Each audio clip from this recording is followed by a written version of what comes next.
মায়ের বকুনি, বাড়ি থেকে বেরিয়ে গিয়েছিল বছর 14 নাবালিকা। পরের দিন তার অর্ধনগ্ন দেহ উদ্ধার হয়। তদন্তে পুলিশ জানতে পেরেছে নাবালিকাকে ধর্ষণ ও খুন করা হয়। গ্রেফতার করা হয়েছে সৌমিত্র রায় নামে এক ই রিকশা চালককে। এই ঘটনা থেকেই শিক্ষা বিধাননগর পুলিশ কমিশনারেটের।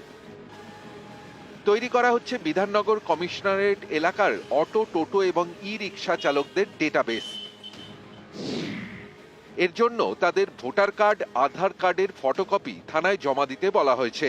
প্রত্যেক অটো, টোটো এবং ই রিকশা চালকদের নাম তোলা হবে রাজ্য পুলিশের ওয়েবসাইটে www.pcc.wb.gov.in। এই ওয়েবসাইটে অটো, টোটো এবং ই রিকশা চালকদের নাম তোলা হবে। এতদিন এইসব চালকদের সম্পর্কে কোনো তথ্য বিধাননগর পুলিশ কমিশনারেটের হাতে ছিল না। এই তথ্য ভান্ডার তৈরি হলে কোনো চালকের অপরাধের ইতিহাস রয়েছে কিনা তা জানতে পারবে পুলিশ।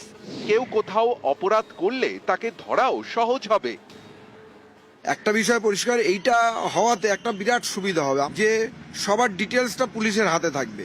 কে কোথা থেকে একজন এসে হুট করে একটা টোটো বা অটো ড্রাইভার সেজে গেল আর সে ক্রাইম করে এলাকা থেকে বেরিয়ে চলে যাবে, এই সুযোগটা সে আর পাবে না।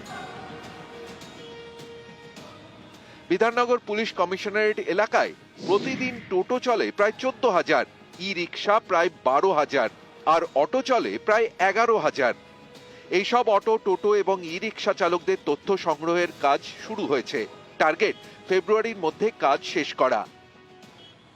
আমাদেরও সুবিধা, যাত্রী যারা যাচ্ছে তাদেরও সুবিধা হবে, তাদেরও কোনো অসুবিধা হবে না। আমাদের পরিচয়পত্র থাকবে বা তাদেরও কোথাও অসুবিধা হলে তাদের ধরতে পারবে। উনি আমাদের খুব ভালো লাগলো যে এই সিস্টেমটা করার জন্য আমরা তাদেরকে স্বাগত জানাই। আমরাও চাই যে এই জিনিসটা হলে আগামী দিনে আমরাও সুবিধার মধ্যে থাকতে পারবো এবং প্রশাসনকে সহযোগিতা করতে পারবো।